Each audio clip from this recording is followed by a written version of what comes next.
Holy Hollywood, this is Flight Check Season 2, Episode 6. We're back one more time for your listening and viewing pleasure, talking FlyQuest in every single capacity, your source for all kinds of FlyQuest discussion, news, updates, new jerseys, things like that.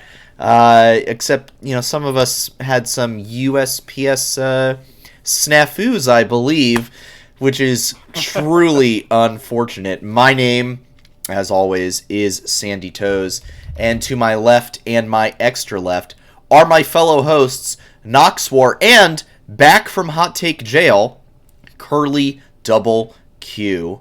Hello. Knox, quick starting with you. How was your Valentine's Day? We postponed a day. Y'all do anything special? Anything fun? So it was actually kind of unfortunate because she did want to do Valentine's stuff, and then she was forced to work till 1 a.m. last night. Ooh. So no, we actually did not get to do it last night. But it's okay. We're gonna make up for it. We're gonna go do stuff Saturday night instead. But no, unfortunately, I guess I technically could have done a show last night, but it didn't that way. Yeah, that's a turbo Sag, if I've ever heard one. Unfortunate all around. Curly, how did you spend your Super Bowl Sunday? I know you're a big Super Bowl guy, big, huge Super Bowl football lover. And then 100%. how about that and your Valentine's Day? What did you end up doing? Well, so for Super Bowl Sunday, I spent it as any good American would, playing D&D and only pausing for the halftime show. All right, what was your favorite part of the halftime show, though? Because I had a couple favorite parts. It was just banger from start to finish. But okay, personal favorite part: seeing Anderson .Paak on drums. Yeah, I was like, wait, is that Anderson? What? Huh? That was so hype for me. He is an artist that I really love. And just seeing him up there on the stage, like just with Dre and Eminem, it was just so cool. It was so cool. And it's funny because I didn't have memory at the heyday of half of these artists, but I still love them so much, because I've still listened to their music. And so it was just so fun. Disappointing that the Bengals lost. I was really hoping we could finally end the cursed timeline by honoring Harambe with a win. But it happens. Oh yeah, because you're actually from Ohio, so you were actually legitimately cheering for the Bengals, not just because. No, it was straight up, literally, actually because of Joe Burrow's dedication to Harambe. It was not at all because they're from Cincinnati. That is all it is. Nice. But as for my Valentine's Day, I actually had a very nice date with Solo Q. Oh. We went 3-1, which I want to say for my stream record this year, actually the best I've ever had. So it was pretty good. And then I just relaxed, played some Pokemon, played some Smash and Mario Kart with my roommates. Found out that I am, in fact, the best at Mario Kart, and no one can stop me on Waluigi. Very nice. Are you playing Arceus right now? I am playing Arceus right now. What's your team composition? My team comp right now? All right, so I've got Decidueye. I've got a Sylveon. I've got a Garchomp. Yeah, right. I've got the Alpha Rapidash from the Obsidian Fields lands. I've got a Rotom. And last but not least, rounding it out, I've got a Sneasel, which I've been waiting to find a Razor Claw so it can be Sneasely. Nice. Very nice. Yeah. That's a good team. I still need to pick up a Switch for myself and land that game. If this is your first time listening to the show, just a brief reminder, we don't usually call out subs or follows or anything on the show, just to keep our discussion flow going, but we will read things like that off at the end. If you cannot catch all of the show, the VOD will be available here on Twitch, twitch.tv/FlightCheckCrew, and on YouTube on our channel Flight Check Podcast.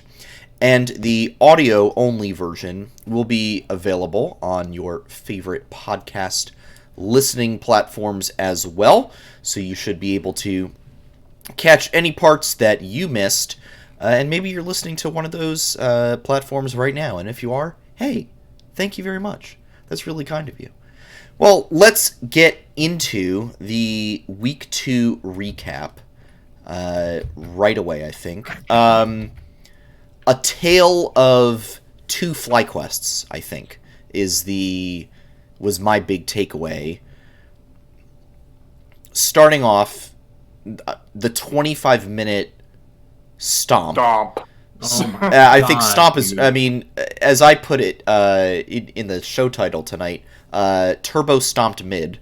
Or as another Reddit comment I saw that I really liked, 10th Spot Mine, another great name for that team. That's a new one. I haven't heard that one before, actually. Yeah, I mean, I feel like you got to get creative with some of these TSM names. And then of course the 37-38 minute loss to Team Liquid. Mm-hmm. So Curly, Yeah, what's up? between I was not prepared for that. Between the two games, I feel like there's a fair amount to take away. So I just want your brief thoughts on what you saw, maybe a couple trends, something like that, just to kick us off on the discussion. For sure. And so, just summary for the whole weekend? Let's start with the TSM game. Starting with TSM. All right. So I actually have nice notes here, courtesy of the fact that I was doing thorough VOD review today in between classes. So I had my notebook with me. Nice. But something I noticed from our early game was that we definitely had a lot of good aggression and pressure, particularly in the mid and bot lane, which is something I've been seeing consistently. And I like that because it gives us these little tiny bit leads that we're able to then work on later. And in this case against TSM, it gave us good plays on dive preventing with Kumo, because Jose Dioto was free to go up there because he doesn't have to worry about Takui or Johnson. They're going to be fine. And then he was also just gave us control of the first Drake, and even Herald when the team fight came after that. And so it's just making me very confident, especially with how cohesive the team was looking throughout the entire game. It never felt like, oh, we're suddenly together. There was no real sloppy play there. What is it?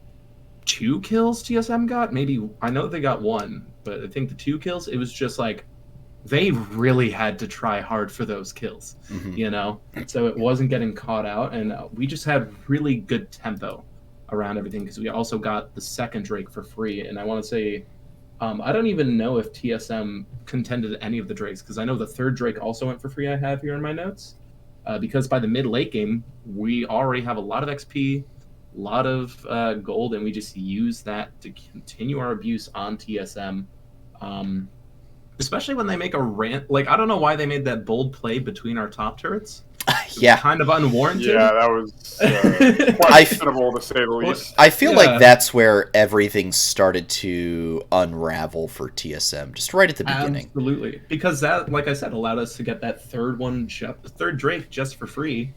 And then we go get Baron with no contest and get 2 free kills out of that, too, because they showed up late and tried to get something. Mm-hmm. Couldn't get any of us.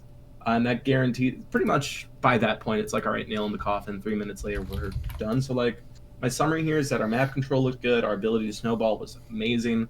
We managed to make Takui, Johnson, and Jose Dioto practically unstoppable, which is exactly what I want to see. And something I have here is at first I was a little nervous about Ornn because of the inconsistencies in Kumo's performance in lock-in, and was unsure about TK because even though I know it's good with the Jinx, I just don't see Afromu on it often. And so I was like, all right, how's this going to look? But if we keep playing like this and just up our carry potential with everyone, I think we can definitely take on expected top 5 teams and take them down, cheese out some unexpected victories. Yeah. See, go ahead. One disagreement I'll have is I don't even think it'll be cheese. I think we showed enough quality play that maybe we won't always win against TL, but against other teams, we can absolutely take games without having to cheese something out. I think we can actually straight up fight right now, and I'm very excited to see how the rest of the season goes. Yeah, I think there were a lot of really positive takeaways for me from this weekend. I mean, yes, I am well aware that TSM is currently 0-4, and they look really bad. However, you should be able to stomp a team like that in the fashion that we did. When you play a standard comp that such as we did against TSM, and if you're struggling to close out that game, that seems a little, when you get that kind of early lead and you're snowballing and everything, if you struggle there, that would be concerning. But that's not what I saw. I saw proactivity. I saw a willingness to press the issue and force them to basically come to us. We took advantage of their mistakes, and we won. And one of the fastest games of the split so far across the entire LCS. Maybe the fastest, I'm not exactly sure. Don't quote me on that. But it's definitely very fast. And in the Team Liquid game, which we'll get to in a bit, I don't think we looked bad. I think their comp just at some point, A, outscaled, and B, had so much range and poke that it was very difficult for us to play into it. It was a slight draft diff. It was a slight draft diff. However, I still felt like for a long time, TL's gold lead was only 2,000 gold. Like we had the lead at one point in it, I'm pretty sure. Things, I remember seeing a little bit, yeah. Yeah, things stagnated for TL.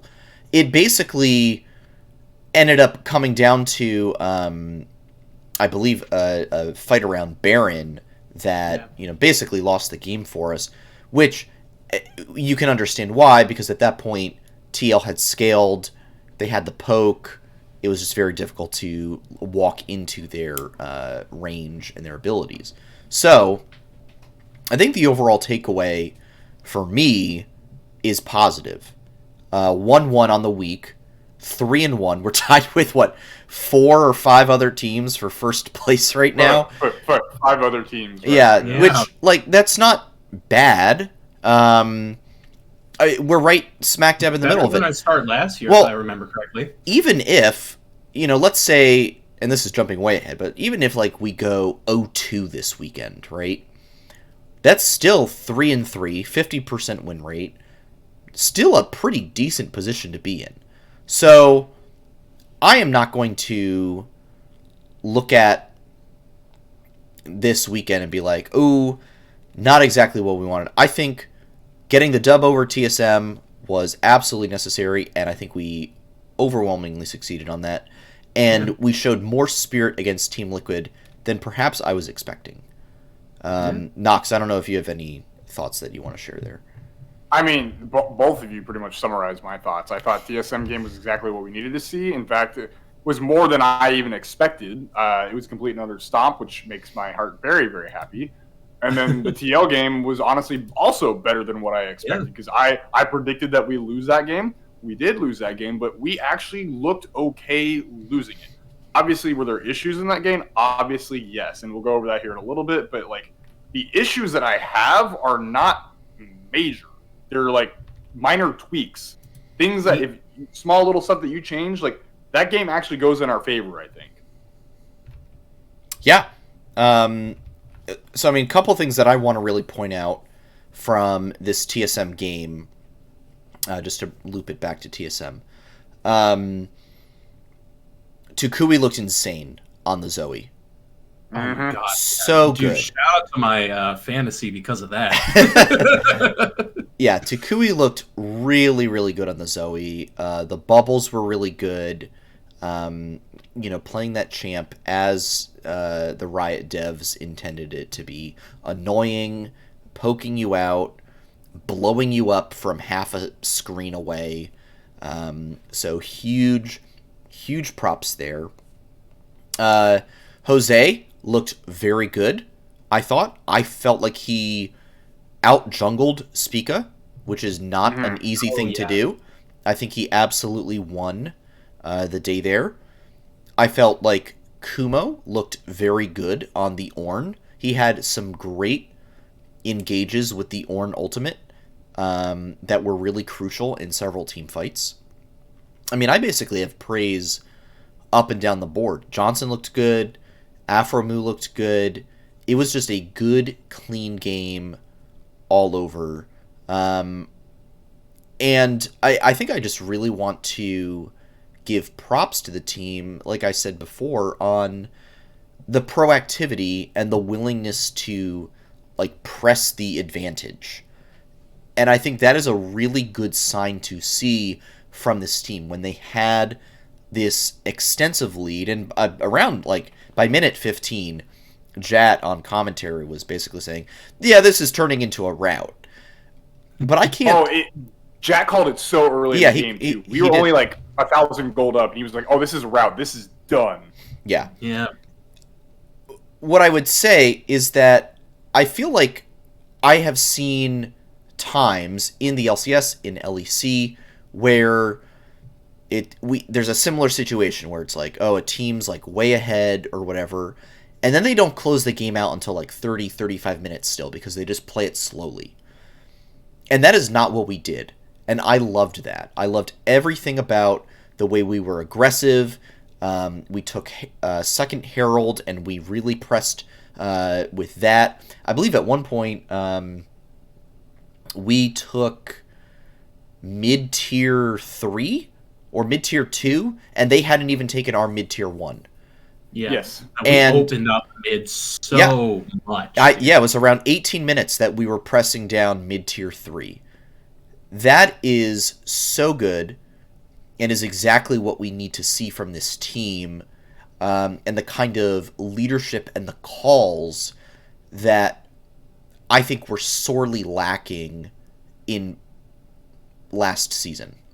So, overall, this game was absolutely chef's kiss for me.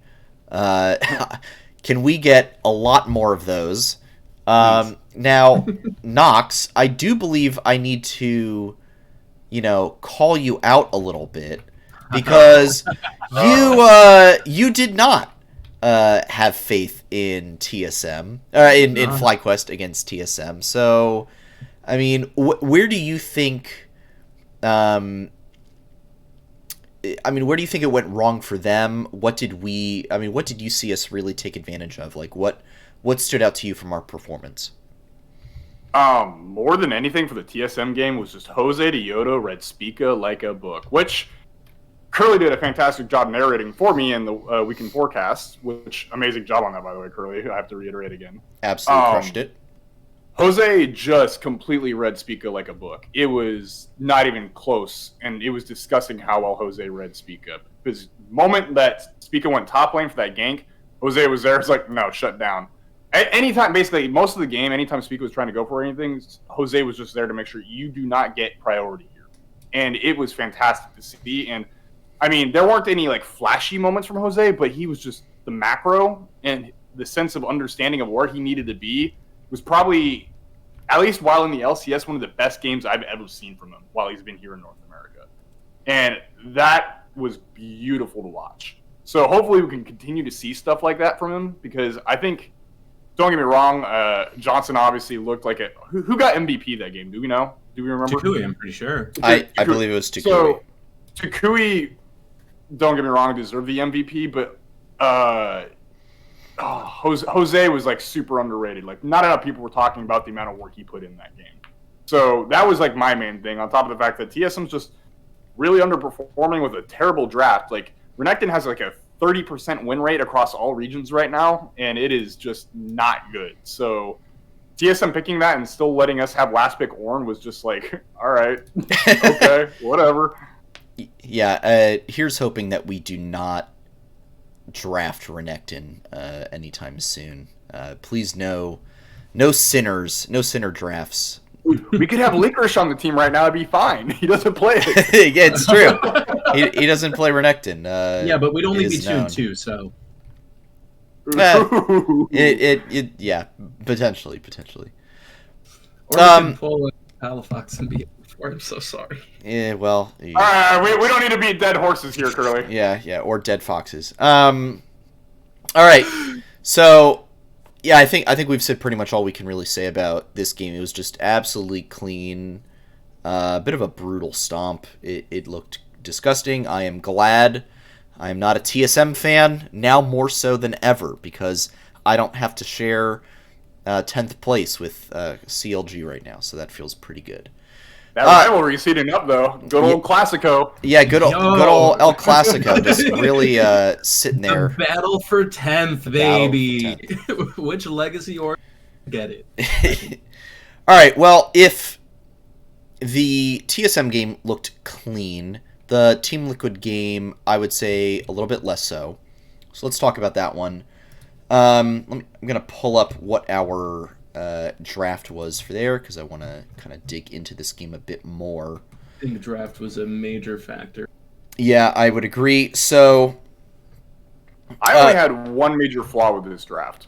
Yeah, so... Ooh, I want to hear your major flaw, because I wonder if it's the same. I mean... well, go ahead, Sandy. Yeah, I was just going to say, I did appreciate the Jarvan for Jose. I felt like that was a good, safe pick. For sure. And I did like how we took the Graves for Kumo, a very safe blind top, because, Bwipo was definitely going to get the counter pick. They basically just TL handed him the counter pick in the draft. And so you just need something safe. Graves is pretty good. But Jace, very strong. Corki, very strong. Aphelios, very strong. All these late game kind of champs. As a Trundle main, I know how good this champ can be in the late game. Almost impossible to kill at times. As an ADC, I know how powerful that pick can be. Yeah, Trundle is a... No one understands when you play... Here's a solo Q tip for you all at home. If you want to learn how to play jungle, pick Trundle. He is the easiest jungler to pick up.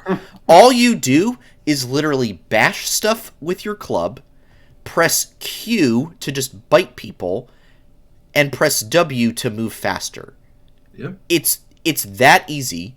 Oh, and then you press R to steal people's stats. This is not a difficult champ. This is not mechanically intensive. It's why I play it. So it's a great champ, great champion design, in my opinion. However, Team Liquid takes these 4 picks, Jace, Trundle, Corki, Aphelios, also has the Leona for Engage. Lots of scaling here. Mm-hmm. Up against, for us, a Graves, Jarvan, Orianna, Jinx, and Braum. Similar ideas, I think, across the board. Nox, I know you said you have at least one problem. Let's dissect this draft and see what else we can find here. So my major issue is just kind of looking at like how the first 3 picks went on each side. We round out blue B3 with the Orianna, right? Mm-hmm. So if you go look at the bans, do you see anywhere on that list a Victor or a Corki?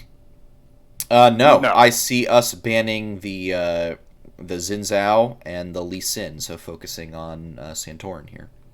Yeah, and so, which, in my opinion, Orianna is still a good mid lane champ right now, but it is not something that should be prioritized, especially before the other mid laners picked. So I part of me feels like this was kind of just like a comfort pick for Takui against Bjergsen, just Bjergsen, right? He's super scary, super terrifying. But the thing is, I think Corki's just, it's too good right now. It is just far too good. And if you don't want to play the Corki for whatever reason, you think Bjergsen has something that can like match up into it really, really well, you pick the Victor. Victor is even more standard, but it's still stronger than Orianna. So at the end of the day, I'm just a little confused over the Orianna pick. Yeah. Takui played it well, especially in lane. He actually pressured Bjergsen for a majority of the lane, which is great.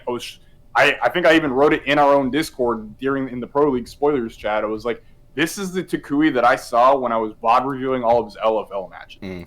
He constantly shoves his opponent mid laner into lane, doesn't really give him opportunities to roam all that much, and was up in CS. In which case, you saw that until Bjerg and the rest of Team Liquid started rotating.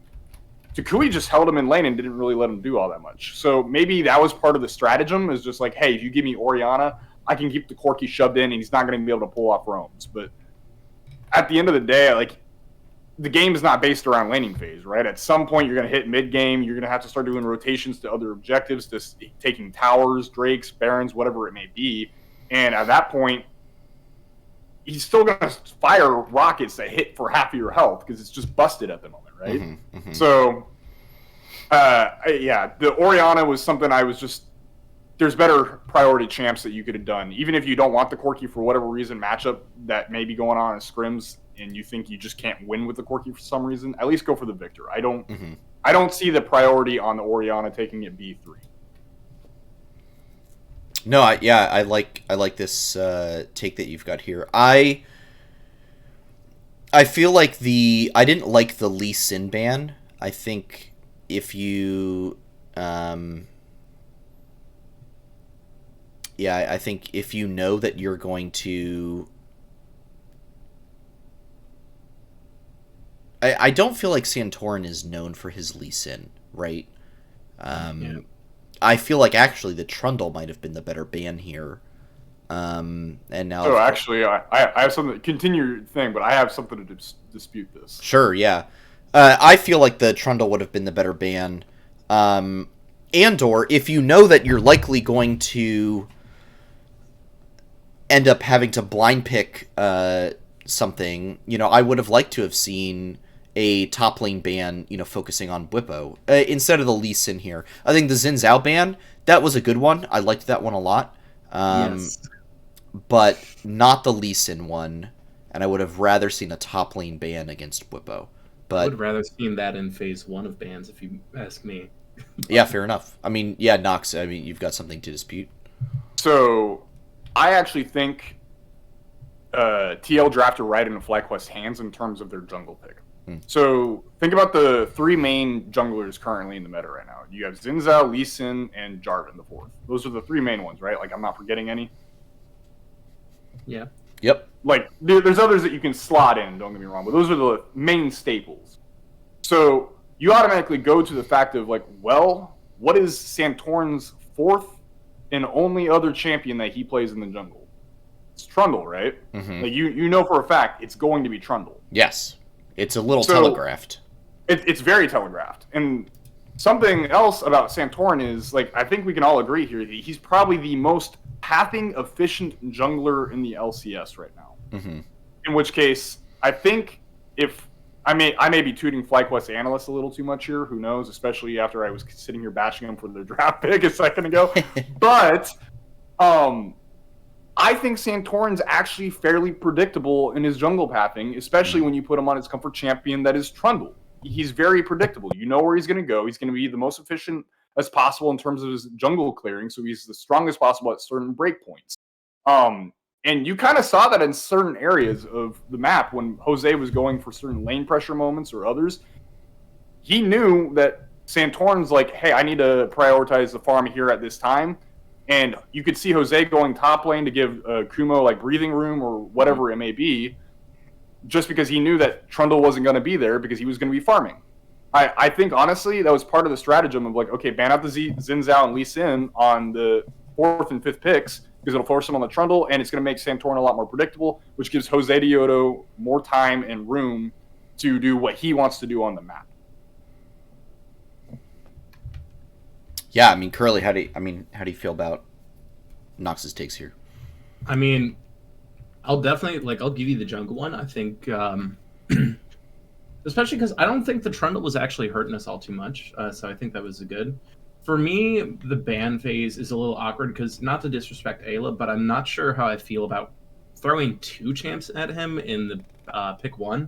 And something I have in my notes here is, and this might be because of a little bit of bias, but I do feel the biggest gap on the team would be in the top lane, so we should have thrown at least 1 first phase ban over to him. And while putting Kumo on the Graves is a good way to take it away from him, I think banning out the Graves and maybe taking the Jace would have been potentially a better game plan.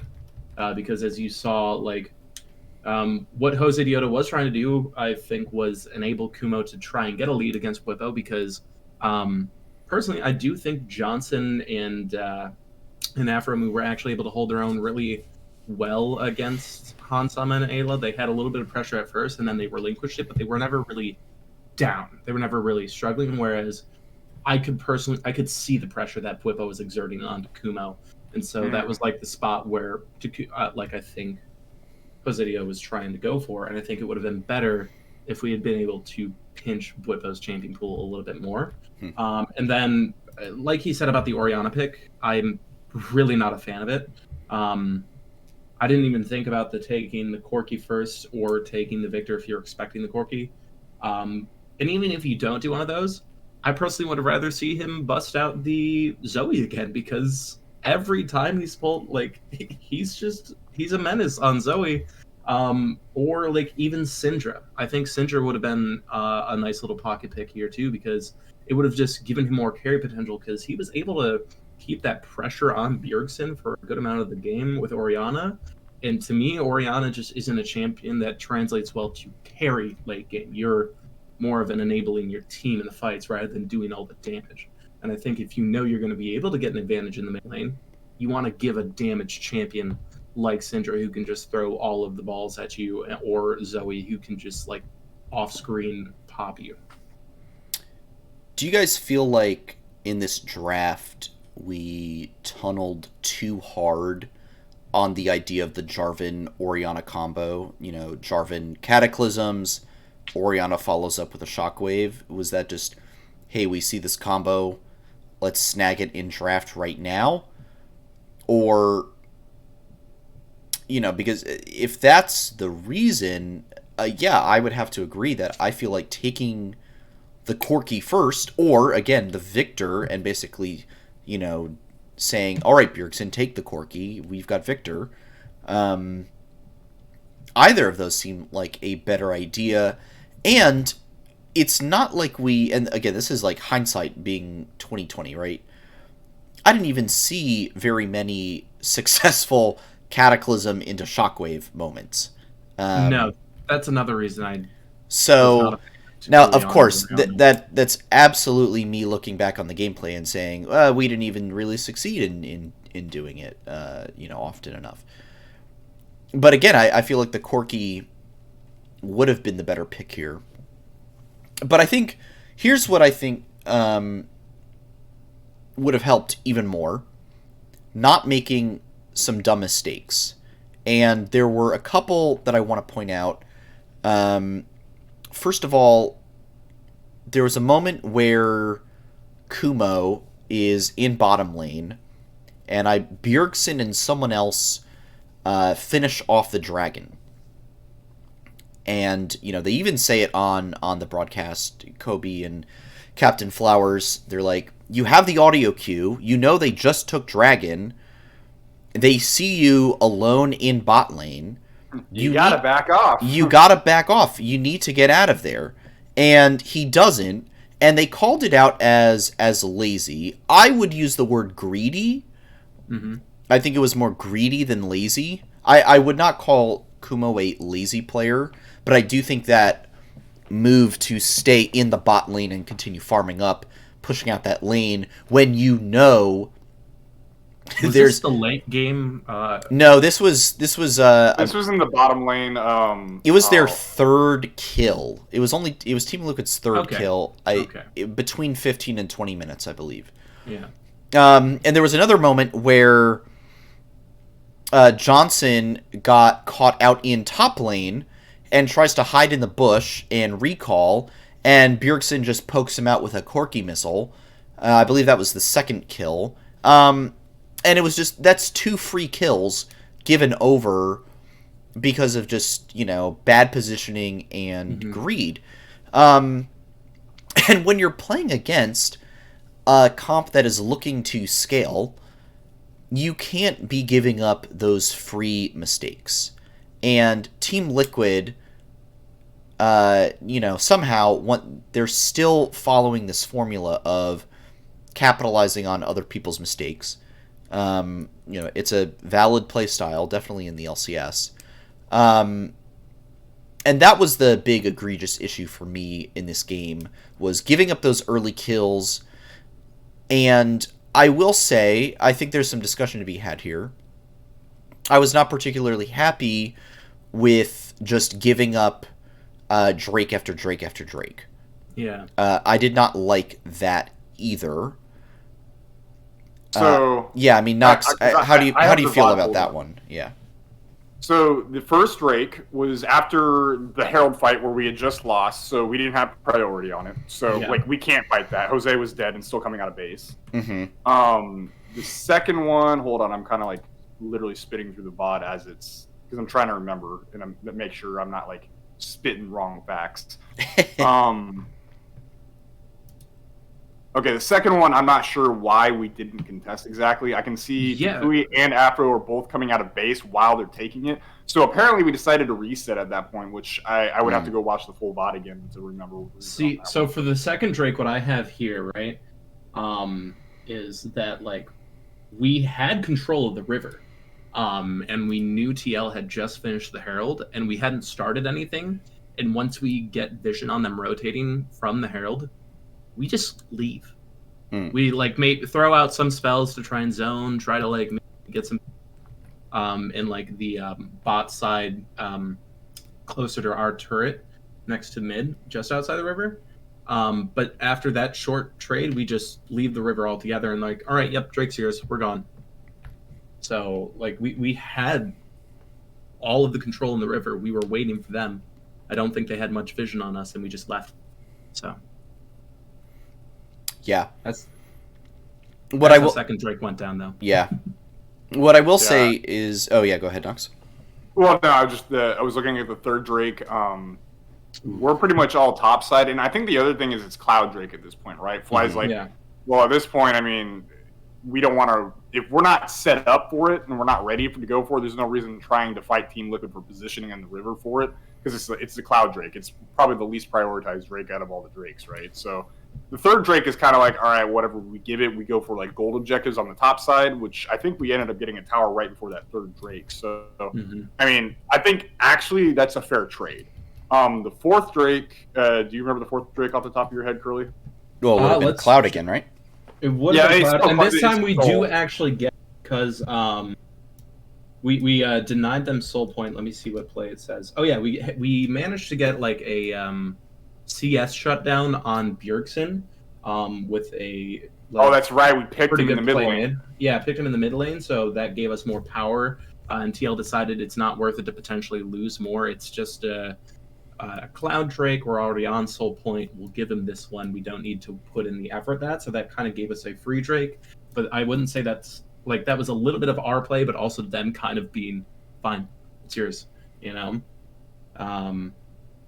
And at this point, our only advantage, though, is really kind of to Kui, which, like I said early, it is on the Orianna, only so much you can do with that advantage, because there's so much CS and XP on the side lanes and jungle on Team Liquid.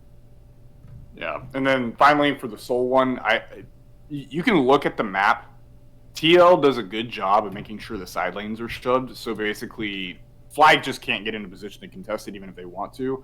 And you also have to consider that Fly's thinking to themselves, okay, you have a ridiculously strong Whippo.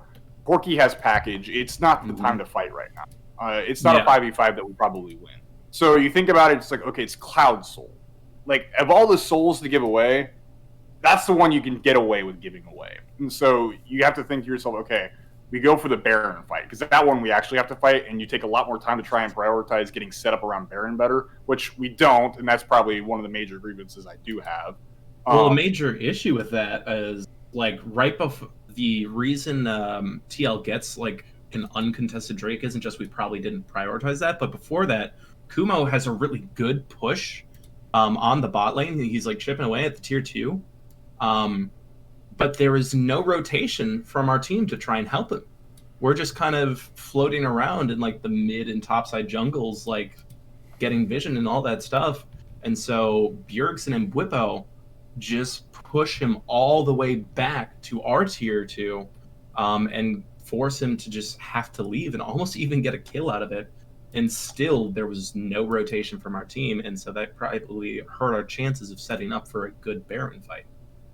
I think a lot of the Drake stuff kind of almost comes down to Kumo being greedy. I think that's probably the big thing is him being greedy. He gets chunked and or killed like earlier on in the game, and it kind of just sets our team back. It's like, okay, we don't have priority on the map right now. We have to let TL do what they do.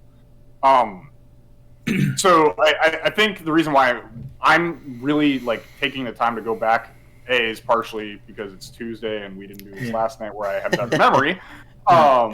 Two is because I've seen a lot of people talking about how we didn't prioritize Drakes or anything like that. Yeah. And I think the only one we can really say that for is the second Drake, I think. The second one's a little sketchy. The others, like, I can see at least why we did not go for it. And I think it's fair that we didn't. But maybe also probably should have tried to prioritize it somewhere in there. But I'm not going to harp on it too much. But yeah, I saw a lot of people in various communities like, we should have gone for Drakes. It didn't look good. And you're right, it didn't look good. I think a lot of that kind of comes down to Kumo not side laning all that well and not respecting the kill power of Bjerg and Whippo both.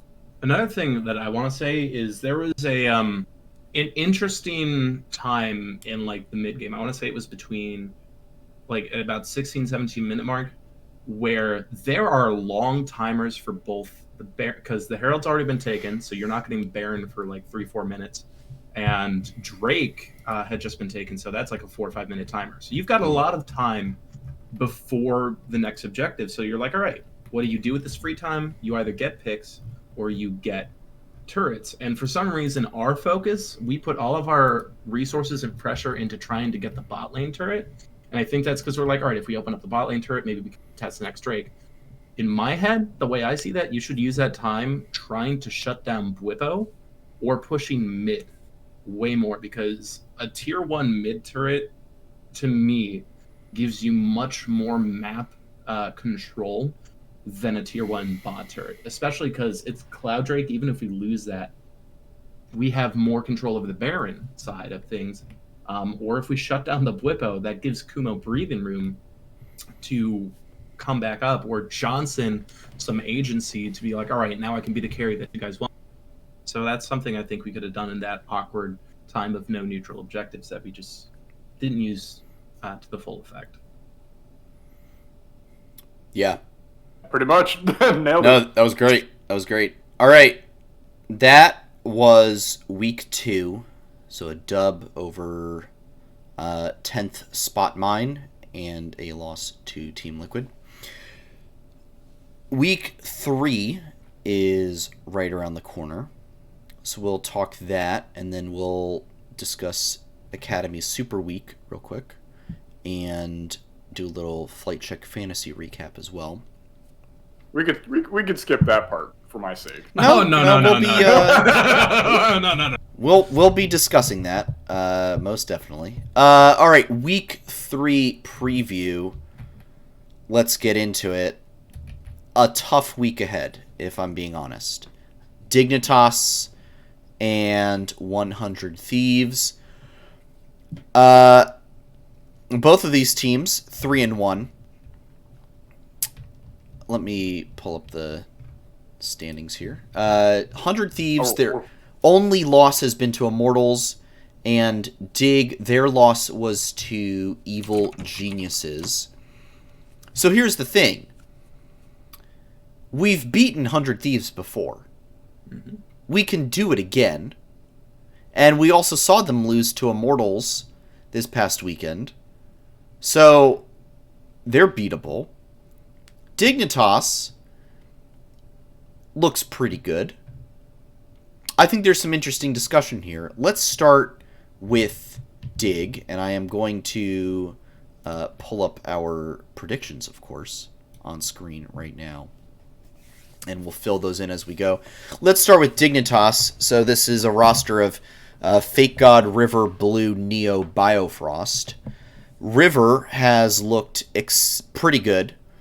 Blue, I think most people would say, has been the surprise of this roster after getting, nay I say, maligned for his play last year in the LEC, unfairly so, due to his health issues and things like that. He has looked pretty good so far in the LCS. Definitely a top half mid laner, I would argue. I think Dig is scary. I think this team is. I'm on the party bus, as they're saying on the broadcast. I'm on the Dig hype train. I think they are very good, and I'm worried here. I'm worried that this weekend overall might be a bit of a reality check. You've heard of flight check. Well, get ready for reality check. And this 1-2 punch of teams, I think, is going to be really tough. River is very efficient in his jungling. Also unpredictable, too, at the same time. Unpredictable. Blue is really good. Neo and Biofrost have turned out to be an excellent duo. Fake God, I would say, might be the weak point on this team. But I would, interestingly enough, say that about our top laner as well, so I don't think it really matters. That kind of cancels out. Just the way I've been seeing Dig play, I feel like they've got the edge. I don't know. Do either of you disagree with me here? I mean, I'm putting down... I'm just locking it in. I'm putting down Dig for myself this weekend. Well, I haven't been able to scout Dig too much, especially after last weekend. I recognize they are they are quite the team. Quite the team. They're definitely more like, I think we did them a disservice in our preseason analysis. We were putting them lower than we should have because didn't know how to feel about Blue or River. Gotta give them respect now, right? This being said, I believe in LFL supremacy. So I think Takui will be able to hold his own, if not outplay Blue, especially because of what we saw against Bjergsen, on what I would consider a relatively weaker champ. So I am not worried about mid lane at all, in any way, shape, or form. When it comes to bot lane, Johnson has outperformed my expectations this season in most games. And Afromu, as we know, he's that good veteran leadership. He's reliable. So I think we might go even there. And even if we lose, it's not going to be the worst. Kumo, I actually, I'm confident in his ability to outplay Fake God. I think Fake God's been okay. I think Kumo is... The thing you always hear me talk about Kumo, and the thing that I mentioned to you last week when I couldn't be here, is his ability to fit the role that we put him in, and he just needs to do it better. He did that better this weekend, in my opinion, than he's done in some other weekends. So what I see from Kumo is that he's going to be able to roll with whatever strategy the coaching staff roll out for Dignitas and do his best with it. And so really my only potential concern is that lineup, right? Now this is going to be a weird and maybe not the most sound defense, but there's a small part of me that thinks Jose Diego will be able to edge out River, particularly because of his performance in my fantasy. But like, Points are speaking to you, Curly. But like, I think there's a chance, especially as long as he plays more like he did in TSM than he did against TL. And so this is my convoluted way of saying I'm huffing hopium, and it's gonna be a fly win against Dignitas. All right, well, he's got that locked in. Nox, you're the tiebreaker here. Are we getting optimistic Nox War or pessimistic Nox War? So, you remember our conversation last week, Sandy, where I said it'd be very interesting to watch these two teams play because I actually think Dignitas is a very similar team in terms of identity, in comparison to FlyQuest, right? You have two top laners who are kind of deemed like the weakest parts of each respective team.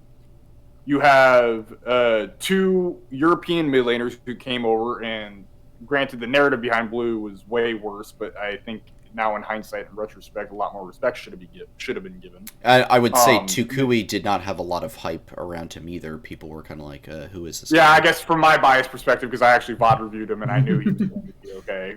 So, yes, from the general public perspective, both were not very hyped, but I've been far surpassing most people's expectations.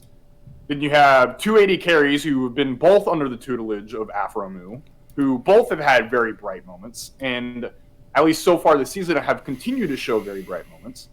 Then you have Afromu himself, who obviously looks fantastic, and then you have Biofrost, who's come back from a year off, also looking amazing. So, two very similar identity teams, right? Mm-hmm. To break it down really fast, though, I do think Kumo is a better top laner than Fate God. I do think River is a better jungler than Jose. I think Tukui is a better mid laner than Blue. I think Johnson is pretty much just dead even with Neo, I think. They're close. And then I think Afromu should technically edge out Bio. Edge out. So, if you want to do some complicated math there, which way do you think I'm leaning? I think the math is a slight edge to FlyQuest. I'm going to predict FlyQuest to win. Wow. All right. You're getting optimistic, Knoxville, at least for Saturday. Oh, yeah. At least for Saturday. Okay. Interesting. Interesting. I will add one more thing. Sure. I think Jose, in comparison to River, I think you're kind of onto something, Curly. Jose, like, when I made the prediction or comparison last week between Jose and River, and I still think River is the better jungler, but Jose has been working his way up, like, my priority chart. He's been showing a lot of good stuff. So I don't think it's going to be any form of stomp from River's end. I think Jose is going to do a good job of keeping him in check. But I think overall it's going to be close, and I think Fly should be able to edge it out. I will say, in the 4 games of regular season LCS that we have seen, Jose has looked better than I was expecting him to in a pleasant and surprising manner. So I would agree with you there that I don't think the gap that people might assume is between River and Jose is as big as people might think it is. I actually, one more thing, I apologize. No, go. The strengths of schedule, I don't think people are considering either. I've been hearing lots and lots of comments on how FlyQuest has had a very easy strength of schedule these first 2 weeks. Really? Who could have been telling you this? Probably 100 Talk Pod fans, I don't know.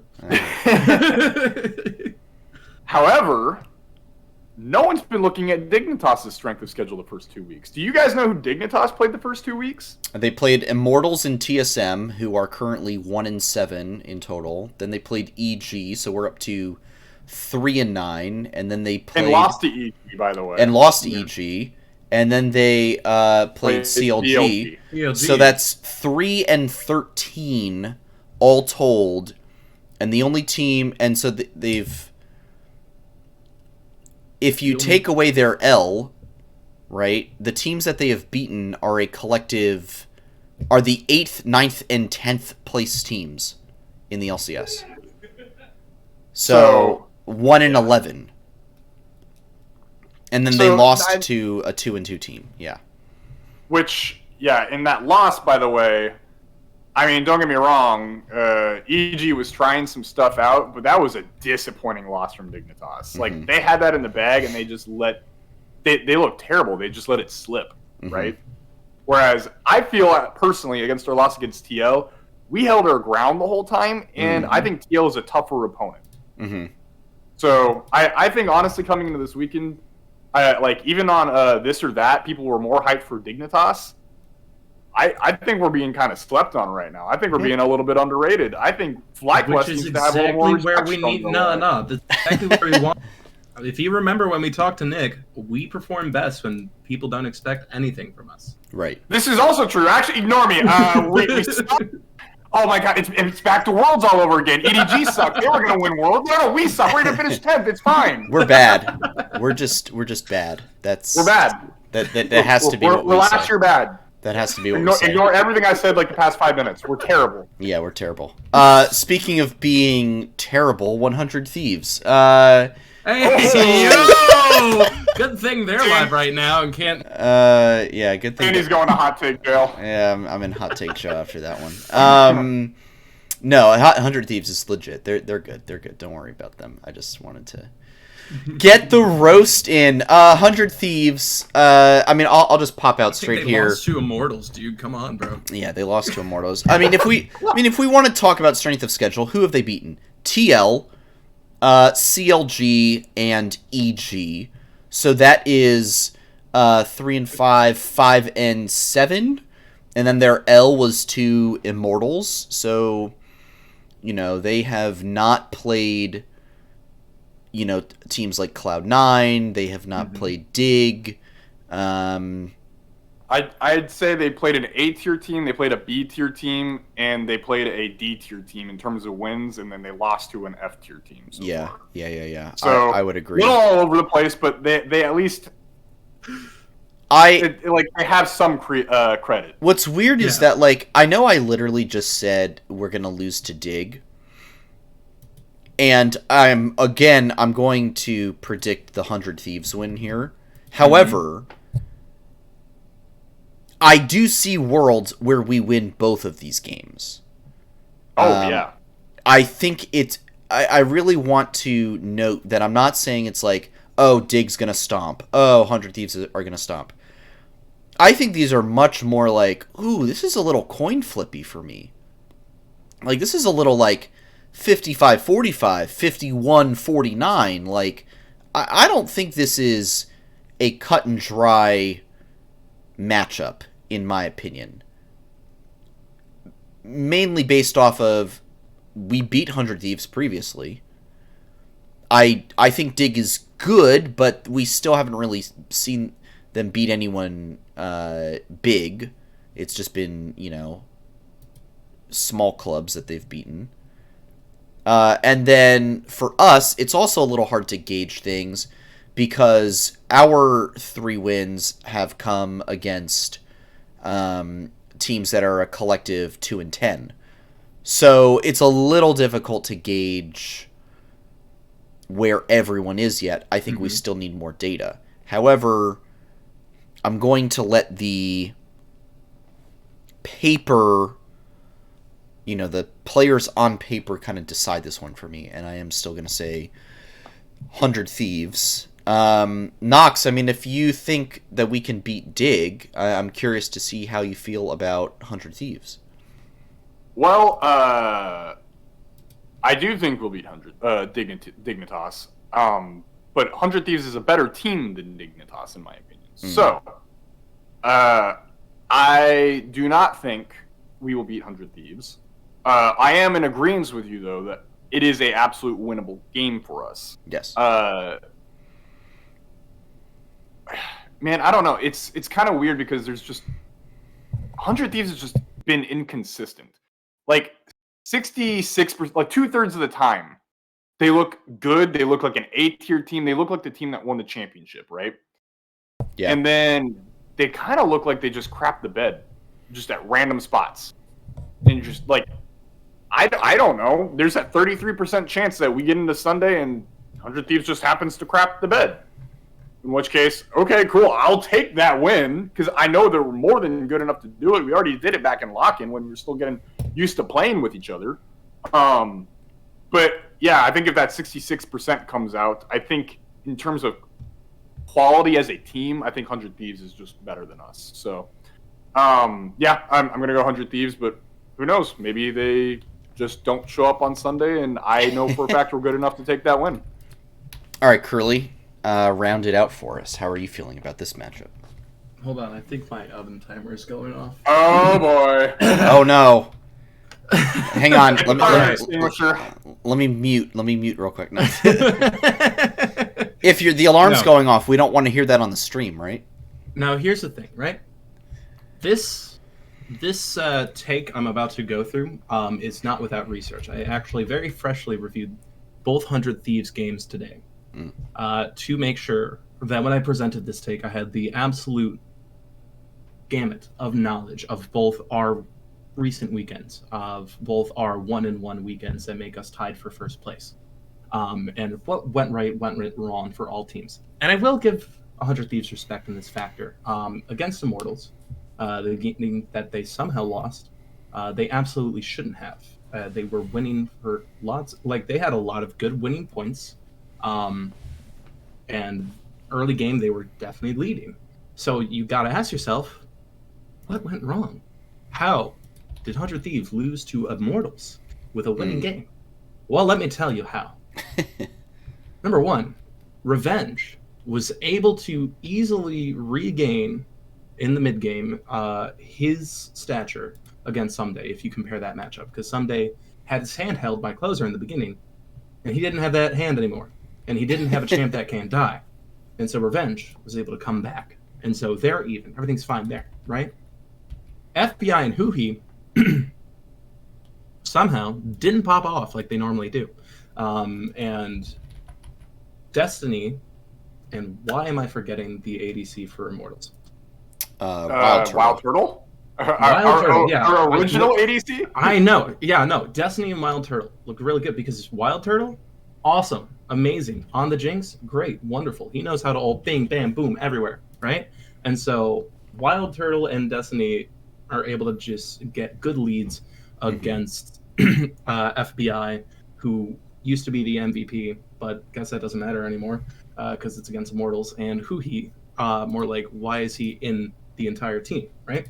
And then Abadaga didn't look good to me, really. He was bullied by PoE a good amount of the time, and so he was just never really a strong point for them.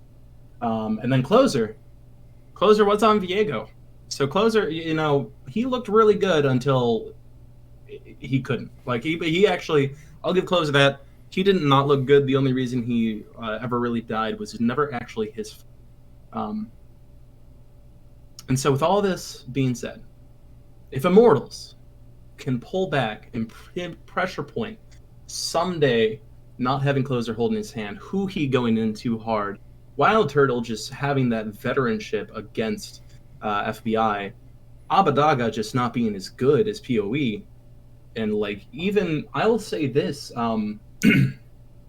even Xerxes, I instantly traded him off my fantasy because I wasn't liking how he was playing. This match, once he got to the mid-late game, he was actually looking really intelligent and really good. So if Immortals can do that to 100 Thieves, we can do it even better.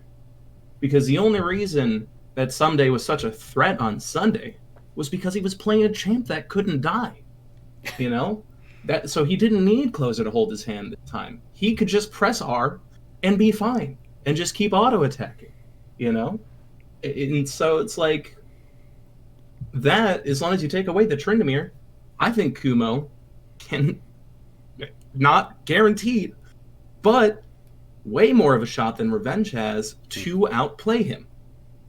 Tukui will outplay Abadaga. Wow. Hands down. I'm just saying it now. Wow. Tukui will outplay Abadaga. Gotta respect Closer. Nervous about that. I'm not saying we have to ban Viego, but we should be wary. But bot lane, if we can bait Huhi into being a little bit too aggressive, or just use that good old Johnson Avramu synergy to get more of a lead on FBI, because FBI, as much as I love him, he's not been performing as high as I've expected him to. So if we can do that, easy fly win all day long. All right. Well, you heard it here. It's kind of different across the board. We've got a 2-0 from Curly, the 1-1 from Nox, and myself with the 0-2 prediction. More like pessimist toes this week. You've actually been more pessimistic. I have. Look. Andy, what happened? I can't have faith. I've been let down too many times. The longer I don't have faith, the more likely we are to win. The moment you start having George Michaels all day long. The moment you start having faith, it's when they let you down. So, I'm just going to keep predicting 0-2s, and then maybe we'll keep getting 2-0s and 1-1s. And then the week I predicted 2-0, we will, we'll not get it. Anyway. We'll go 0-2 or something. You're going to be the jinx. Yeah, I will, So what I'm trying to do is I'm trying to reverse jinx. That's what I'm trying to do right now. Bring back powder. Yeah, I don't know. Was that bad? That was a bad joke. I'm sorry. I don't know. It's a good Arcane reference. Yeah, it's a good Arcane. Is that an Arcane reference? Yeah, you just got to take away. Is that Arcane Jace? Is that Arcane Jace? You just got to take away her triple kill. Is that Arcane Jinx? All right.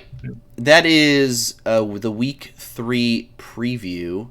One final thing to discuss.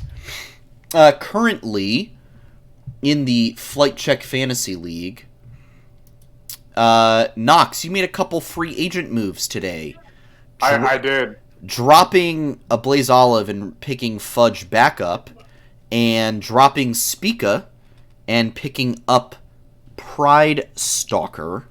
Now, here's the thing, Nox. You're 0-2. How do you think... What's the angle here?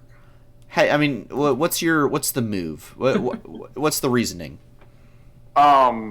Spica, I'm dropping Spica because I think for the time being at least, TSM does not have their crap together.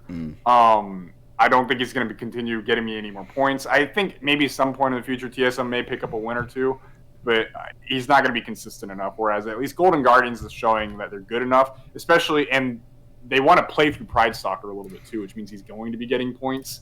So that was the reasoning for the jungle swap. I dropped the Blaze Olive for Fudge because I think Fudge in Cloud9 as a whole have easier matchups this week than Golden Guardians do. Mm-hmm. So I think it'll be a more likely chance that Fudge ends up getting me some points. Fair enough. Curly, it is you and me this week. Yeah. Your 2-0 Curly Corp versus my 1-1 Crimea River. I think I might need to make a move or two this week as well. I'm going to be looking around to see what top laners are available, I think. There's none. There's Kumo, and that's it, I think. Well, I'm going to be looking around to see what top laners are available. and see if I can make anything happen. Here's the thing. I don't think you actually have to make any trades, if you want me to be perfectly candid. Considering I have no plans to change my lineup.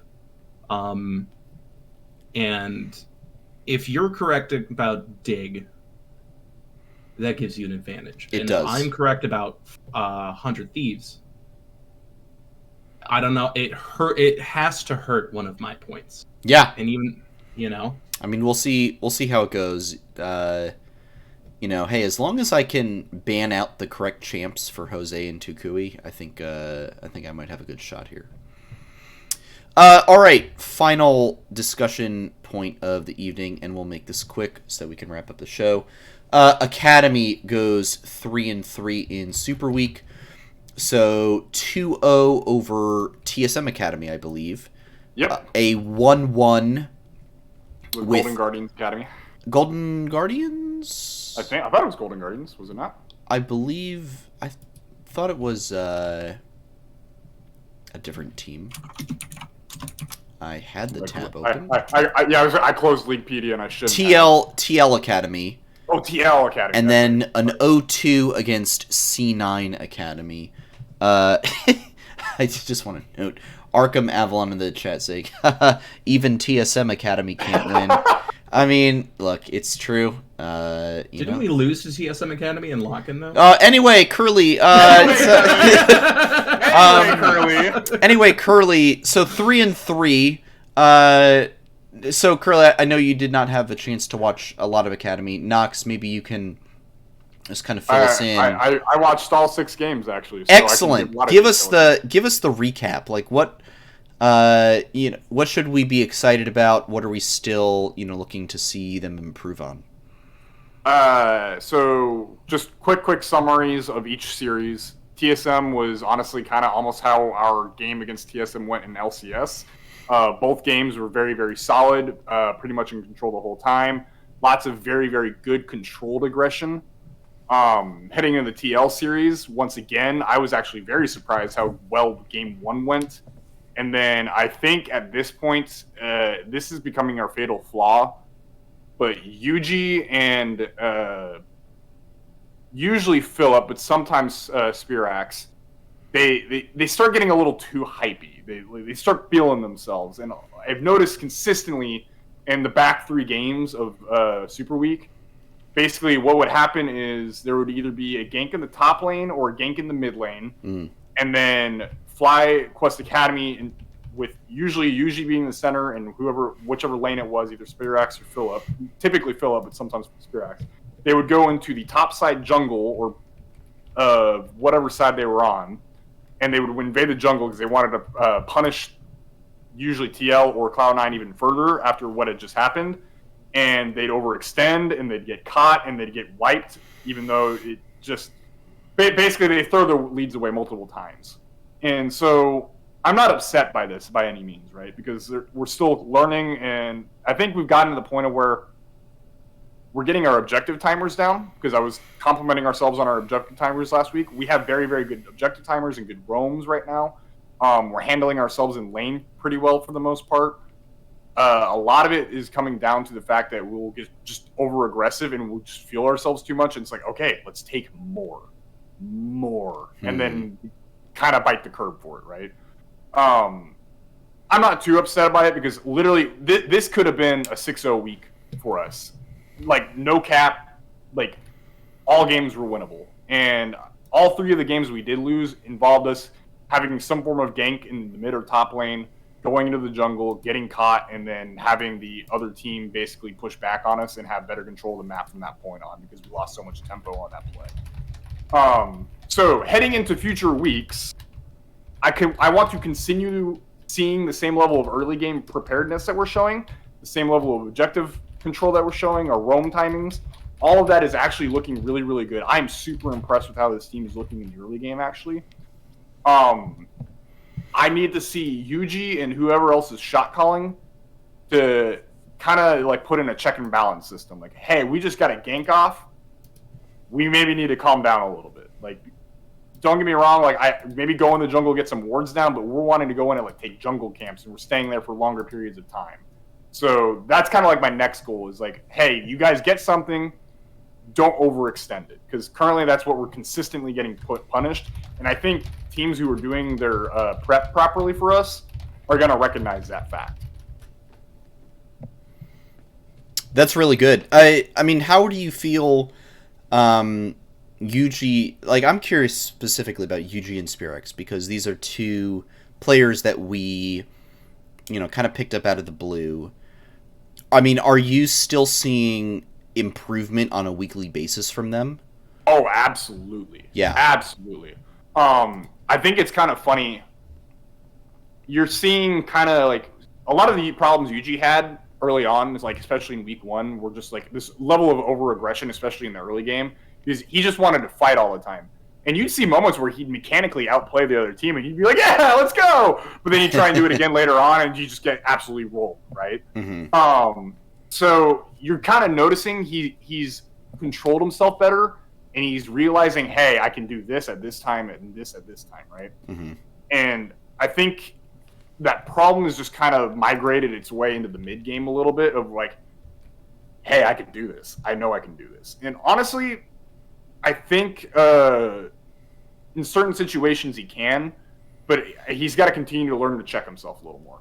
Spirax has actually been more solid than I ever thought he would be. I'm kind of ready for Tim to actually put him on one of his academy like standout lists. Like, one of these times it's going to happen. I don't think he did it this past week just because Fly ended up throwing the past 3 games, but he's just solid. He's not always necessarily winning the lane, but if he's not winning, he's just neutral. I don't think I really saw him lose lane this past week. He's getting good roams off. He's being a good support staff. The only time he's really inting at all is usually with Yuji whenever they do those jungle invades. So kind of in same thing for Yuji. Maybe one of those two needs to check each other. Like, hey, maybe let's not do that so much. Maybe back it up a little bit. Yeah. But both of those players are looking fine. Great even. Philip is actually kind of someone that I want to see a little more improvement from. He's having some issues in like side lanes where he's getting picked off 1v1 or 1v2 every now and then. But he's also pulling off these huge mechanical outplays too. So that's kind of another area. And then our bot lane is still like Tomo's just something else, dude. This guy's LCS ready. Wow. Like if it wasn't for the fact that we had Johnson, I'd want him on our LCS team. I am so happy with how Johnson's playing. Diamond, interestingly enough, I don't really want to bash or anything, but because he's had great moments too, but there's been a lot of kind of like, what are you doing, Diamond? So, and you and I kind of talked about this last week, Sandy, I think. Just, I almost feel like Sandy, or not, hi, are you LCS pro? Boy, I wish I was an LCS caliber support. I kind of feel like Diamond is almost becoming our Darshan. I think he should almost kind of just be a role player for our team if he wants to stay on FlyQuest and just be a franchise academy player. Continue to help develop these guys and help them understand what it's like playing in the pro league and expectations and how to call stuff in game and so on and so forth. Because I'll be honest, I'm not really been impressed, and he's not really someone that's looking like an LCS caliber support. But I think he's absolutely someone who can be the pillar in academy for any of our guys that need someone to learn from. Yeah, not to get into that too much, but a bit of a disappointment for all three of the players in the C9 package acquisition a couple seasons ago. That did not pan out too well for us. Okay. Well, we are here at the end of everything, wrapping up the show. Any final topics or things that we want to hit before we wind things down? I think in general, FlyQuest fans are really, really happy with how the org's doing this year. Yeah, I would agree. I think it's been a complete 180 in terms of like how I think where the org is supposed to be. Because don't get me wrong, I think most people are generally power ranking FlyQuest to be really, really low. But the quality of plays that I've seen from both the Academy team and the LCS team are pointing to be far, far above where most of the power rankings are holding. So don't be surprised if FlyQuest drops some games in the coming weeks. But also, I'm not expecting them to drop every game in the coming weeks. I'm not expecting it to be like a 1-2 curse again like last year. I am expecting us to continually pick up wins, and I'm excited for that. I think we have a team that is right now, if I were to have a quick power ranking, like 6th place. We're looking like a playoff level team, and that's great. That's what I want to see. And hey, that was what Nick's expectations were when he came on the show in December for our interview that we had with him. Yeah. So yep. I think expectations are going to be met, guys, and I can't ask more than that. Yeah, no, I actually after this opening week, couple of weeks. Number one, I'm very excited to see what the end of the first round robin looks like, just for the whole league. But then, I'm excited for playoffs when we make it. It's gonna be fun. Yeah, absolutely. Want to give a quick shout out to Hooli, friend of the show. Thank you for the Prime sub. I think first time sub for our good friend Hooli. Appreciate that. If anyone else has a primer, feel free to drop that right now. How cool would that be? Spicy. Would be pretty spicy. Hey, thank you everyone for tuning into this episode of Flight Check. Week 3, right around the corner. It just keeps on coming, folks. Every week, there's another 2 games of LCS, and depending on the Super Week, maybe 3. So keep up with us on Twitter for all of our thoughts. You can catch the show itself at Flight Check Crew, myself at Santos DB, Nox War at Nox War with 2 R's. Pretty simple. Not too difficult there. Well, and one day I'll get the one with just 1 R, but Twitter won't respond to me. One day he'll find the man who has the single R. And Curly at Curly _ Curly _QQ_. Hey, make sure to hop into the Flight Check Discord as well. Moobot has been spamming that link in the chat from time to time. I'm sure you can find it. All kinds of esports discussion, and today even Rubik's Cube discussion taking place in there. And if you missed any part of this episode, maybe you came in halfway through, the VOD will be here on Twitch and then also on YouTube later tonight and tomorrow morning. The audio-only version of this episode will be up on all of your favorite podcasting platforms: Spotify, Google Podcasts, Breaker, Apple Podcasts, Overcast, everything like that.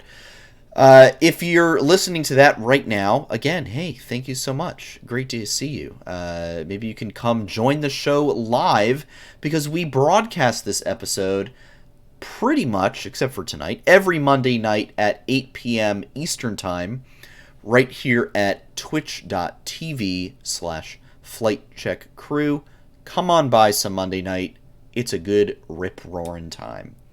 Curly, any final notes or shout-outs before we call it an evening?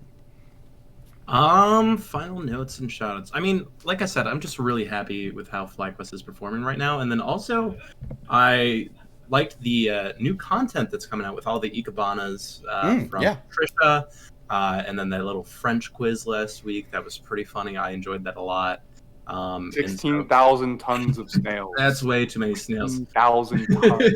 What's the capital of France? Britain? Yeah, Britain. Oh Britain is the capital of France.